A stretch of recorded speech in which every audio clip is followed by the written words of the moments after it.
हे सखी बोला ससुर तोर कैसे, हे सखी बोला ससुर तोर कैसे, ससुर तोर कैसे, ससुर तोर कैसे, ससुर तोर कैसे, ससुर तोर कैसे, हे सखी बोला ससुर तोर कैसे, हे सखी बोला ससुर तोर कैसे। उतो पेड़वा पे बैठे बानरवा जैसे, उतो पेड़वा पे बैठे बानरवा जैसे, बानरवा जैसे, बानरवा जैसे, हे सखी सुना ससुर मोर ऐसे, हे सखी सुना ससुर मोर ऐसे, हे सखी बोला जेठ तोर कैसे, हे सखी बोला जेठ तोर कैसे, जेठ तोर कैसे, जेठ तोर कैसे, जेठ तोर कैसे, जेठ तोर कैसे, हे सखी बोला जेठ तोर कैसे,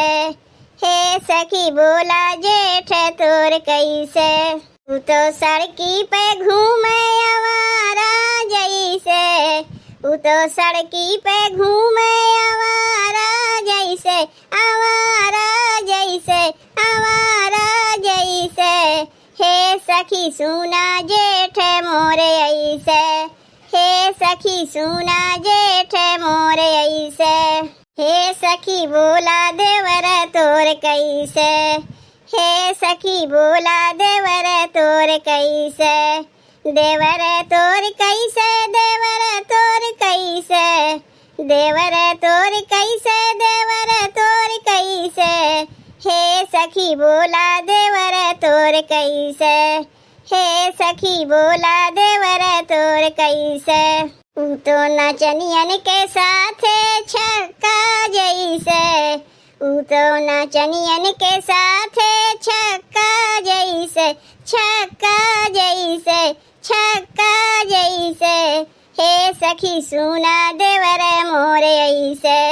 हे सखी सुना देवर मोर ऐसे, हे सखी बोला बलम तोर कैसे, हे सखी बोला बलम तोर कैसे,